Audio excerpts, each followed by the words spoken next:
오늘 각종 사건, 사고 소식을 정리해보는 포인트 뉴스입니다. 첫 번째 포인트 뉴스입니다. 배우 이선균 씨가 연루됐던 마약 사건에 대한 경찰 수사가 사실상 마무리됐습니다. 추가 입건자는 없을 전망인 가운데 용두사미로 끝났다는 지적을 피하긴 어려워 보입니다. 한웅희 기자입니다. 경찰이 마약 투약 등 혐의로 수사 선상에 올렸던 사람은 모두 10명. 배우 이선균 씨는 사망해 사건이 종결됐고 가수 지드래곤 권지용 씨는 무혐의 처분을 받았습니다. 경찰 수사에서 혐의가 인정된 건 절반에 불과합니다. 사건의 핵심 인물인 유흥업소 여실장 A씨는 올해 3차례 마약을 투약한 혐의로 재판을 받고 있습니다. 여실장에게 마약을 제공하고 투약까지 한 혐의를 받는 현직 의사 B씨는 검찰 조사 중 한 차례 구속기간이 연장됐는데 다음 주 중 기소가 이뤄질 것으로 예상됩니다. 이외에도 유흥업소 종업원과 이미 마약 투약으로 구속된 상태였던 방송인 출신 작곡가 C씨 등 3명이 추가로 검찰에 송치됐습니다. 유명 재벌 3세가 포함됐다고 알려진 내사자 3명에 대한 추가 입건은 없을 전망입니다. 경찰 관계자는 내사는 계속 진행 중이라면서도 아직까지 추가 입건자는 없다고 설명했습니다. 수사 과정에서 이선균 씨의 협박범으로 특정된 전직 영화배우 20대 여성 D씨는 최근 공갈 등 혐의로 검찰에 송치됐습니다. 여실장 A씨에도 공갈 혐의가 추가로 적용됐습니다. 이선균 씨 공갈 협박한 혐의 인정하세요? 유명인이 연루됐다는 이유로 떠들썩했던 마약 사건 수사는 2달여 만에 사실상 마무리됐습니다. 용두삼이라는 지적이 계속되는 가운데 이들에 대한 혐의는 재판을 통해 밝혀질 전망입니다. 연합뉴스TV 한웅입니다. 다음 소식입니다. 오토바이를 탈 때 헬멧을 쓰지 않으면 사고가 났을 때 사망에 이르는 비율이 무려 3배로 높아집니다.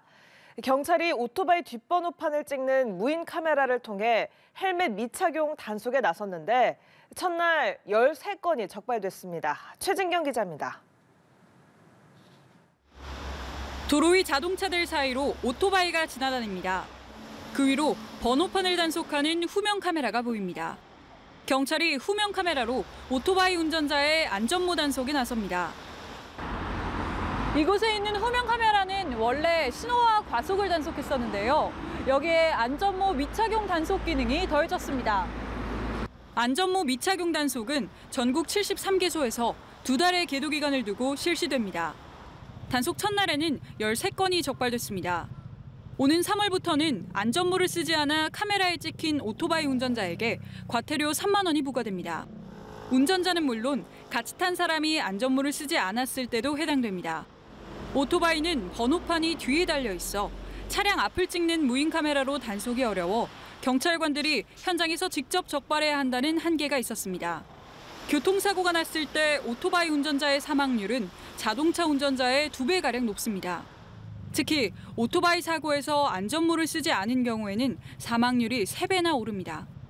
안전모 이 부분이 이륜차 안전자의 안전과 밀접하니까 이륜차 운행 시에는 운전자, 동승자 모두 안전모 착용에 유의해 주시길.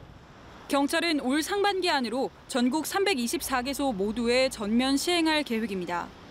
또 어린이 보호구역 등에 설치된 전면 단속 카메라에도 후면 단속 기능을 차차 더해갈 방침입니다. 연합뉴스TV 최진경입니다. 세 번째 소식입니다. 오늘 밤 사이 충청과 경북에 많은 눈이 내릴 것으로 예상되는데요.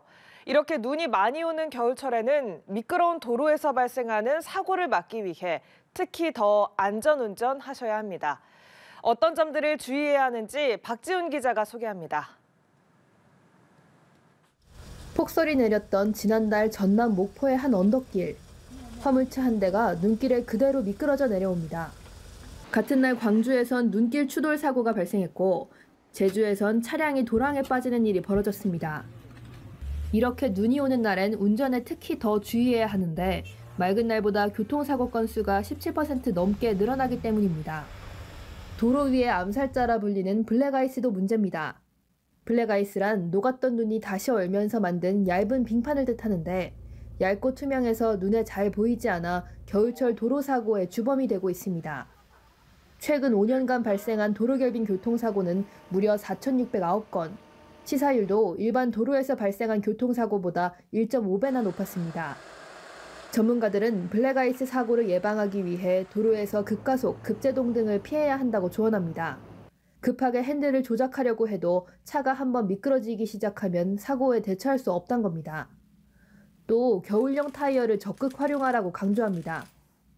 50cm, 30cm 차이로 사고를 당할 수도 있고 당하지 않을 수도 있어요. 이럴 경우에 윈터 타이어를 사용하면 이 사고를 모면할 수 있다는 얘기예요. 눈길 주행 시엔 충분한 안전거리를 유지하고 커브길에선 미리 감속을 해야 합니다. 폭설 예보가 이어지는 요즘 같은 시기엔 날씨 정보도 수시로 확인하는 등 도로 안전에 특히 더 주의해야 합니다. 연합뉴스TV 박지훈입니다. 마지막 소식입니다. 새해 첫날 발생한 강진으로 큰 피해를 입은 일본 혼슈 노토반도 지역에 폭설과 강추위는 물론 전염병까지 확산해 이재민들의 어려움을 가중시키고 있습니다. 피난소에서 지내던 이재민 중에서도 사망자가 나온 가운데 전체 사망자는 200명을 넘겼습니다. 도쿄에서 경수연 특파원입니다.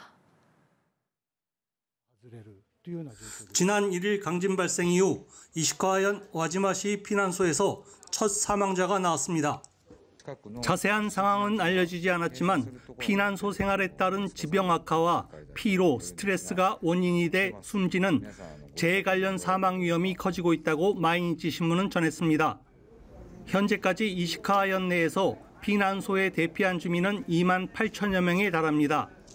열악한 피난 생활을 이어가는 가운데 피난소에서는 노로바이러스와 신종 코로나19, 독감 감염자도 수십 명으로 확인됐지만 격리할 공간도 마땅치 않은 상황입니다. うちすみません避難所へ最初は行ってたんですけどもうここで生活してます車の中に寝てはい車庫の中で生活 276명이 숨진 2016년 구마모토 지진 당시 재해 관련 사망자는 220여 명으로 붕괴한 건물에 깔려 숨진 사망자보다 4배 이상 많았습니다. 70대 이상 고령자나 지병이 있던 이들이 대부분이었습니다.